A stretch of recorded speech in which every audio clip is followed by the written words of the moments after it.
There's a guy who is our leader, and I'm saying this because he earned it. Mark Baird.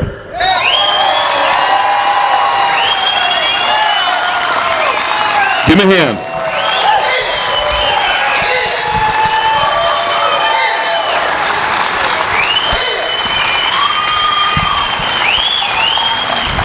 I have something very special to give to Mark, and he'll hold it up and show you. But this is an amazing thing which he will explain, only in the way he can explain it. And I believe this is a gift, isn't it, my friend? Yeah. Ladies and gentlemen, Mark Baird.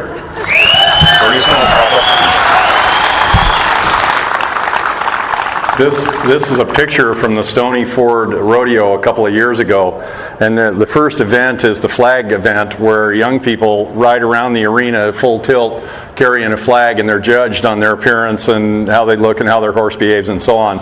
This flag is right in front of Governor Brown. Now, he pretends not to know what we're doing here, but I think he might. Amen, brother. You know, thanks for that. I'll tell you what, I'd be happy to trade with one of you guys, because I really am not the guy to be up here, but here we are now. You know, Thomas Gordon said in 1721, and this was 300 years ago, where there's liberty, there's usually a plot against it. And I've been all over the world. Most of you know I'm a retired pilot, and I still do a little bit of flying, but I spent 44 or 45 years flying all over the world. I've landed an airplane on every continent except Antarctica. They tried to get a job down there, but they didn't get it. So I've seen a lot of different cultures, and I have to tell you that in most of the world there is neither light nor liberty. And usually where there is liberty, there's a plot against it. And California is no different. And you know, Thomas went on to say 300 years ago that every plowman knows the difference between good government and bad. He knows by what effect it has on him, and by whether his produce is his to keep or whether it's taxed into insignificance. And I'm trying to use my notes here, so I apologize for looking down, but it's really important for me to say these things, and so I forgive me, I don't usually use the notes. But government is nothing more than a contract. It's a contract between the many and the few. And the reason we place our trust in the few is so that most of us can conduct our lives and take care of our families and our businesses and our friends and our homes and families. And then we give a few people the job of doing one thing and one thing only, and that's to protect the liberty that we hold most dear. Government is not an open mandate. Hey, kiddo. Government is not an open mandate for people in this building to do whatever they want and either pretend ignorance of what you want them to do or to totally ignore you to begin with. And that's...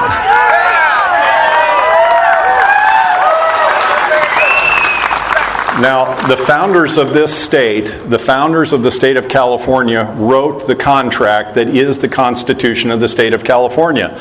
And they did so with a very narrow purpose in mind. And by the way, we can prove all of these things to ourselves. All of this stuff is available in documents on justia.law or history.org. You can find every one of these documents if you want to.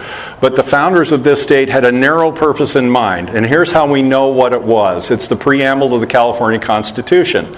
We, the people of the state of California, grateful to Almighty God for our freedom, that to secure and perpetuate its blessings, we do establish this Constitution. Why do we have a Constitution in California? Is it to define busing or victims' rights or what sources a newspaper man can reveal? The California Constitution is a joke now, folks. It's been amended 525 plus times since its inception, when the federal Constitution has been amended, and if you ignore the Bill of Rights, 17 times in 238 years.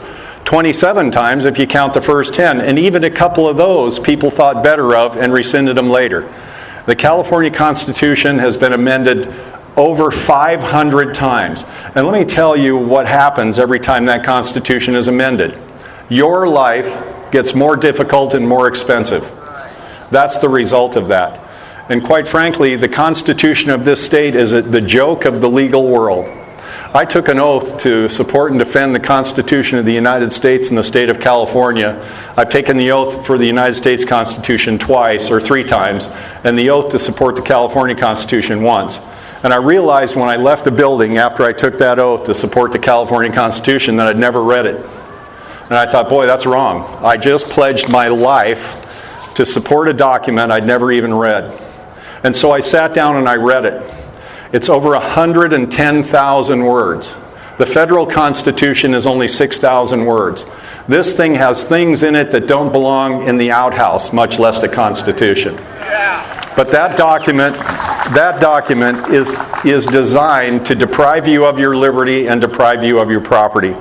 But we have to remember, the state of California would like to construct a nanny state where everybody gets everything they think they want. But remember this, a government big enough to give you everything you want is also big enough to take it away.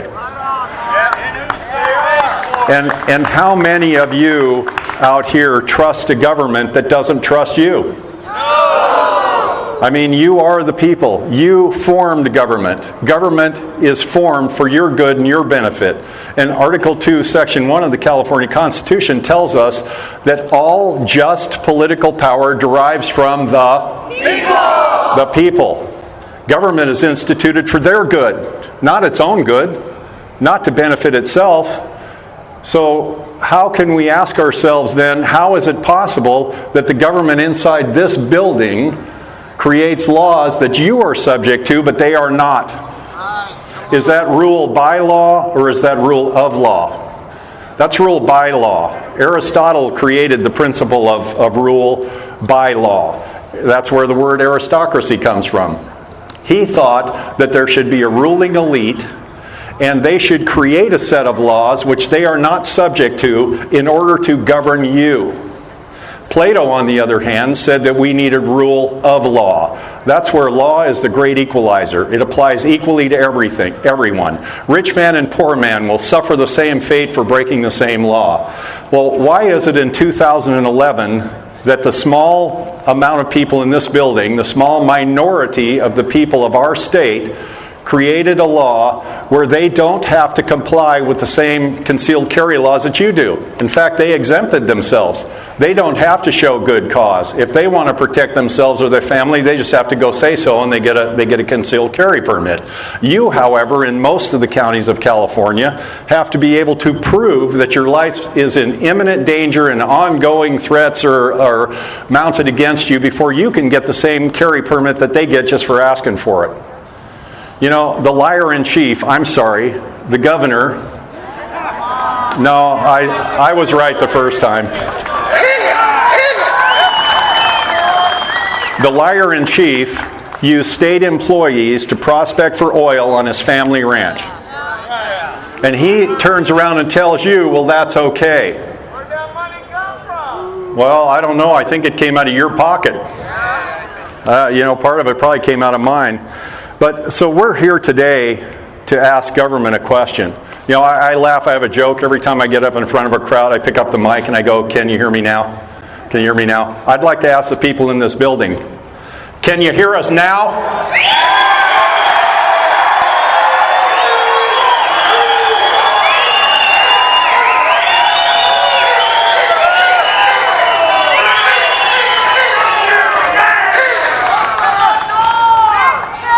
You know, every time I talk to one of these fellas or try to talk to them, I actually don't talk to them very often. I talk to their staff members, and they say, well, you know, we don't really know anything about Jefferson. Can you hear us now?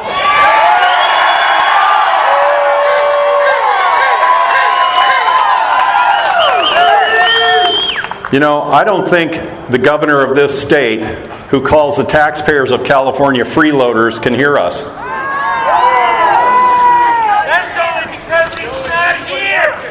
Amen, brother.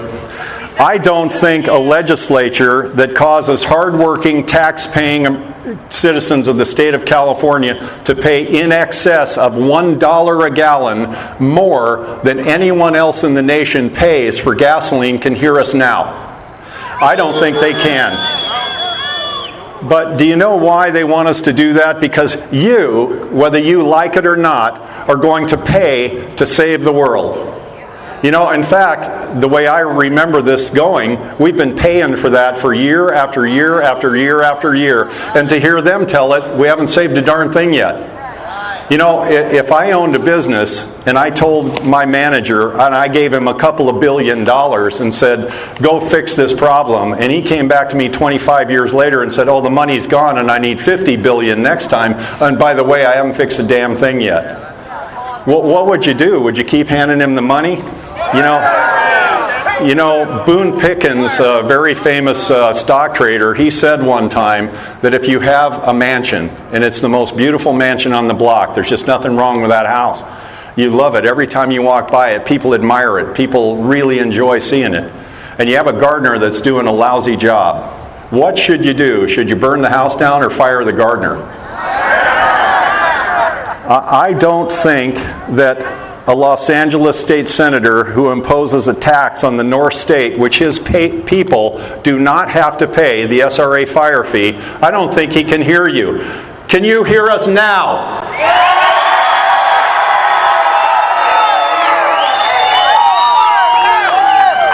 I think that Kevin De Leon, the Senate pro tem, the liar-in-chief of the Senate,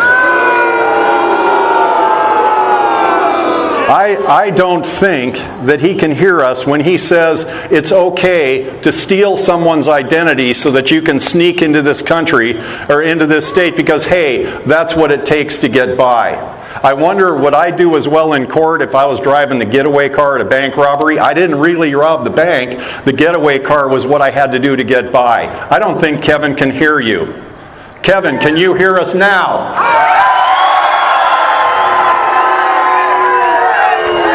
I don't think a California state senator who was a gun runner, a liar, and a criminal, who deprived you of your Second Amendment rights to own a semi-automatic weapon that you could actually take the feeding device out, I don't think he was listening to us. Even though that guy's in jail, the liars and thieves in this building still subject you to the law that he crafted.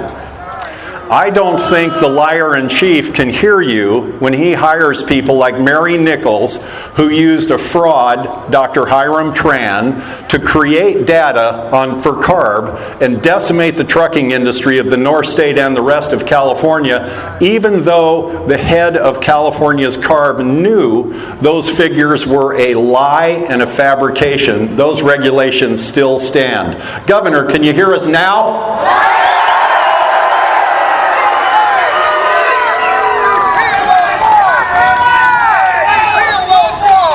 I don't think a Los Angeles state senator who says he thinks that you should only be able to purchase one firearm per month, even though you may already own 15 of them, is listening to us. I think he's crafting regulations for 1 million people in Los Angeles that don't think their vote counts and don't pay any attention to what the guy says.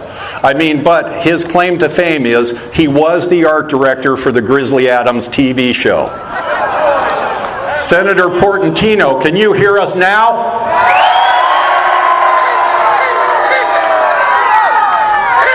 I don't think the unions that own this state can hear you when you talk. I think that their interest is self-interest. I don't think it's public interest. I don't think their interest is that you and your children have a decent way of life with the effort that you provide and the money that you make for yourselves and your families. I don't think those unions care. I think they care more about the $2 trillion they're in debt and how to get it out of your pocket. And let me tell you, service taxes are coming next. That's the next big one. When you go get a haircut, you're going to pay a tax. When you call a plumber, you're going to pay a tax. Probably when you go to the gas station, you'll pay a tax for a guy that wipes down your window. And that's what the people in the building behind us, because I'm not going to call them my representatives because they only represent themselves. That's where they say the real money's going to come from, because you know what? They know you have a nickel buried in the backyard somewhere and they got the big metal detector and they're going to find it. And you think I'm kidding. At what point do we stop being a constitutional republic and start being a socialist or a communist society? Is that point when you give 58% of your income, 59%? What is the tipping point for you personally when we leave a republic, a constitutional republic, that we created in order to serve the needs of the public, when do we make the transition to a government that only serves itself and uses you for the big piggy bank and tyrannizes you and your family and takes away your property and your liberty? At what point? What is your line in the sand? Can you hear us now in there? Do you have an answer for that?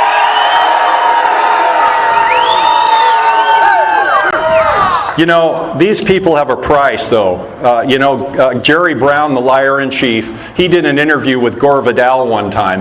And it was after he was finished being governor and he was running for president. You know what he told Gore Vidal on the radio? And you can look this up on YouTube. Just go to YouTube and look up Jerry Brown Crook, and you'll find this audio.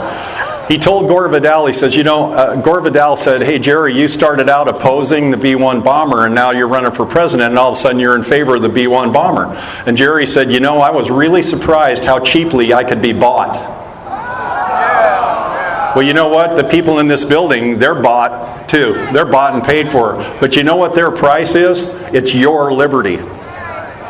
And you pay it every day we don't resist, and every day we don't fight them, and every day we don't change this. So we have the worst representative ratio in the United States. It's something north of 300% worse than state number 49. And after tens of thousands of phone calls and tens of thousands of emails and thousands upon thousands of visits and 21 county petition, do you know the answer we got from them? The silence was deafening. And most of them, when you talk to them, our own representatives included, they say, well, I don't really know very much about that. Can you hear us now?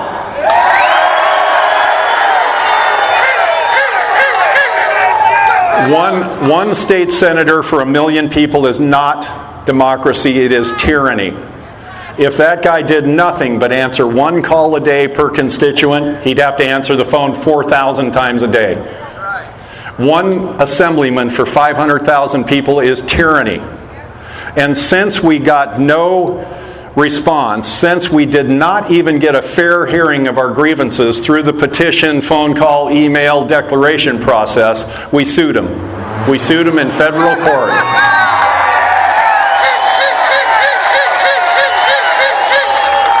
Now, I want to be honest with you, and most of you have heard me yap before, so you probably know what I'm going to say next. The only way to separate from the state of California constitutionally, and here's the deal, folks, we must be better than them. Now, that's not very hard, I admit it, but here's the point. We've got to be better than they are. If it's not legal, ethical, and moral with precedent, we can't do it because we would betray our God and betray ourselves, and I won't have any part in that. So what we've done is we realize that the Article 4, Section 3 process will not serve us because we don't have representation here. We have dictatorship and tyranny. So what we did was sue them. Now I want to tell you, when we sued them in federal court, there is no way constitutionally to separate from a state with a judicial process. We all know that, right? Okay, so here's what we have to do, and the liars and cheats in the building are causing this problem, but here we are now, and we'll fight our way through it. We have to dramatically expand the representation within the state of California for all Californians in order to hopefully achieve a path to statehood. And that's what this suit is going to do. There's plenty of case law, there's plenty of precedent. In fact, if you read Thomas Paine's book, Common Sense, that's the earliest pamphlet about representation in America that I could really find. And you know what Thomas said? He said, the first legislature you can have under the oak tree, because everyone will just show up. But then as people join your colony, as people join your community, representation must increase so that all people have some. God, what a concept. And in 1850, the founders of this state created a state and laid out a foundation and a framework which they instituted, and it gave us one state senator for every 6,000 people and one assemblyman for every 2,500. That is representation. Do you know why? Because it takes the money out of the politics. If you're a state senator and you represent 6,000 or 10,000 or whatever it ends up being, if you do a lousy job or you're corrupt, you you basically represent your neighborhood and your community. It will be easy for your neighborhood to see that you're a crook and a thief, and it will be cheap for them to get rid of you and put someone in your chair that isn't a crook and a thief. We don't have that now. We almost never get rid of an incumbent in California because it's too expensive a process and it's too hard to accomplish. That's what our suit hopes to achieve. We have a lot of plaintiffs. We have some who are elected officials. We have some who are governmental entities. We have some who are private individuals. We even have a couple of Indian tribes that are represented. We have 2 political parties that are represented because they can't ever have a hope to win an election under the processes that the monoparty has created in California. And when I say monoparty, I mean all of them. I mean all the crooks in that building, not just half of them or the supermajority. So what we hope to create with the lawsuit is a situation like in the beginning of California where there are 3, 4, maybe 5 parties that have representative seats in government. And in that way, we have diversity of opinion, and we also have checks and balances because it is impossible for the majority to take away the inalienable rights of the minority. What is the reason for government? Secure the rights of the governed. That's why we have constitutional republic, to prevent 51% of the liars in the building from taking the inalienable rights away from the other 49%. So can you imagine where the northern third of California we have 21 counties, and we have 6 state level representatives, and some of those share other counties that are not within that 21. The other 37 counties of California have 114 representatives. State Senate District 1 shares 11 counties. Los Angeles has 15 senators. Do you know why every one of these thieving tax bills comes out of Los Angeles? Where do you think all the money goes? They have 1 million people on food stamps there, and they want your money so that they can expand that, according to the mayor of Los Angeles, another 50%. They're having little fairs and advertisements. Get signed up for food stamps. Tell your friends. Free money, free food. And you know why? Because you get a group of compliant consumers who vote with their hand out. What better thing is that? Now, it's funny. My wife and I have a really old Jack Russell. He's 18 years old. He's blind and he's deaf. And basically he's on a tether. He gets more than about 10 feet away from his bed or water bowl or food, and he gets lost. You could kind of say he's chained to his master's table. Now, he's chained with love, but this is different. You are nothing more than slaves chained to your master's table. And you can move around very freely as long as you never hit the end of the chain.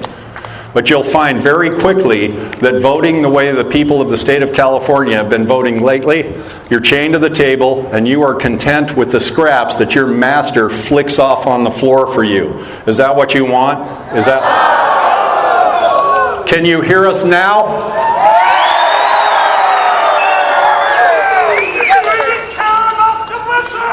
You know, a very famous guy said, and I'm going to close here because I'm getting windy. A very famous guy said that if you value your safety and your security more than your liberty, then if you value your safety and your security or your money more than your liberty, crouch down and lick the hand that feeds you. We seek neither your counsel nor your arms. Go from us in peace. And may we forget that you were ever called countrymen. You know, they say that Jefferson would be poor. I'll tell you what, I would rather be starving to death and free than chained to my master's table.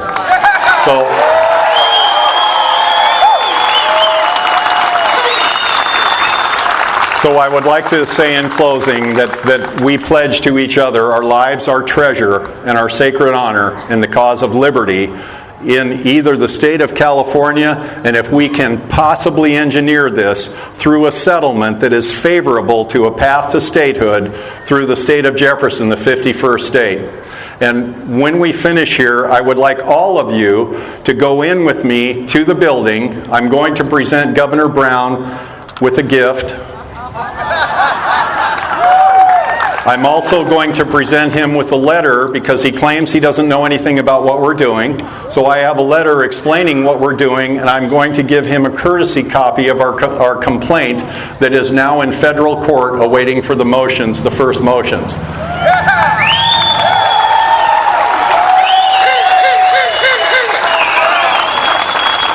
once we finish, I'd like to ask all of you, break into teams, whatever you're comfortable with, 2, 3, 4, whatever group you came with, because we need to be back out here for the buses on time. But go around and ask legislators this question: can you hear me now? And then ask them again, can you hear me now? Because we, the people of the state of Jefferson, and all of the plaintiffs in the CFR lawsuit, we know not what course others may take, but as for us, give us liberty or give us death. Thank you.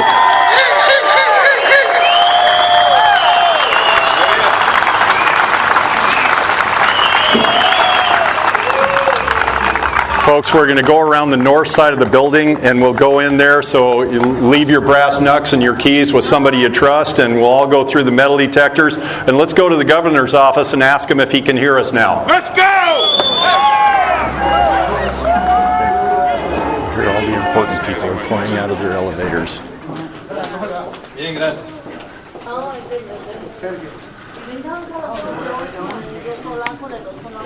We have some papers. Nelson, they say that they just let a couple people in there. They hand it off to somebody. Oh, yeah. And Yeah. 2? 3. yeah, 3? 3, Okay. yeah. Whenever you're ready, we'll just wait here. Let me just make, there's a lot of stuff going on in there today, so. Yeah, I'm sure. Yeah, a lot of stuff. You know, stuff. and 3 and no cameras. Yeah. No camera. Yeah. I'm playing by the rule set that I was handed. Okay. Because it would scare them if they knew that their actions were part of posterity. Yes, that's different. You're one of the little people. You know, we're down here, they're up here. As evidence of his personal bodyguards. It is a letter and a copy of the complaint, and then also a gift, a picture. And he's in the picture right there, and he claims he doesn't know anything about the state of Jefferson. And then this is a copy of the court complaint and a copy of the letter. There he is right there. Good shot. What's going on in your mind right now? We want to be heard, and we're not going to take no for an answer. This is it. This is our chance.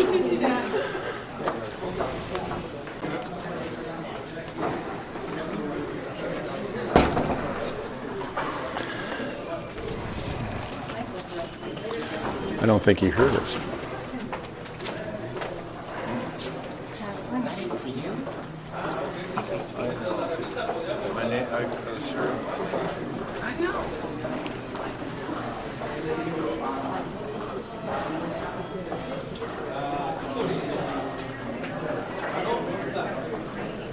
Are you nervous? No. I mean, it's just handing something over. It's not like somebody shooting at us. You know? Can I see that photo? Sure. There he is right there.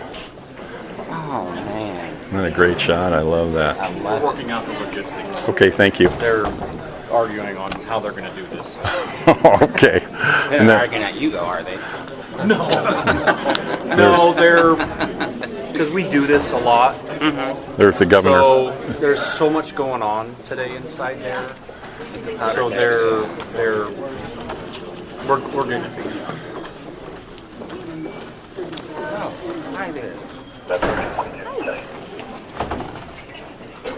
Oh, that's the first time I saw inside. That's because we are the little people. We don't get in there typically. That's okay. Oh, excuse me. Sure. Dude. And then certain groups can either go against or come here, so you be able to let people get behind you, so people with strollers and wheelchairs. Yeah, let's squish in the And middle. that door right there, people open up on them. So they see my You guys here to drop something We're off? here to give the governor something. Okay, what are we looking to give him? We have a picture, a summons and complaint, and a letter explaining why we're suing him. And they're already working on it. Yeah, they're working on it inside.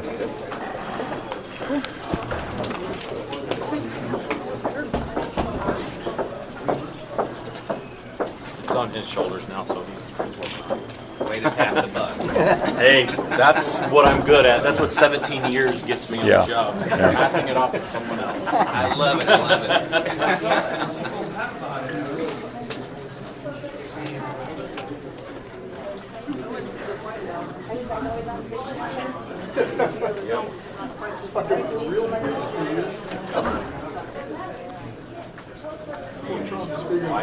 So you're not nervous at all, right? These big boys knew. That big boy came here when he was before. I'm sorry? I was listening. Well, yeah. You're not nervous at all. No. Okay, well, let's say you get some FaceTime with the governor. Oh, I'm going to ask him some tough questions. Let my people go. You know, questions like that. Why won't you give us a fair hearing? Why does this legislature insist on subjugating a third of the state of California to enrich the other 2/3? Things like that. Little stuff. Mr. Baird, photo. Yes. Thank you. This is your first time in the governor's office? I have never been in the governor's office. All of his people are unavailable to handle this kind of thing, so we have to drop them off at the mail. That's what I thought would happen. Please follow this individual here, and he'll Okay. send this over. Hey folks, all of the governor's people are unavailable, so we have to drop this off at the mail room. Okay. Is that the truth? Yes. Okay. Ready. He wasn't listening. He didn't hear us. I knew you would be here. They threw you out already? Yeah. You're being escorted out? No. He won't take it. What? He's not going to take it.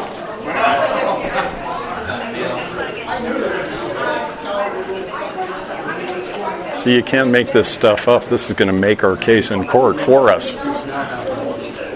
Okay, thank you very much. Appreciate it. All right.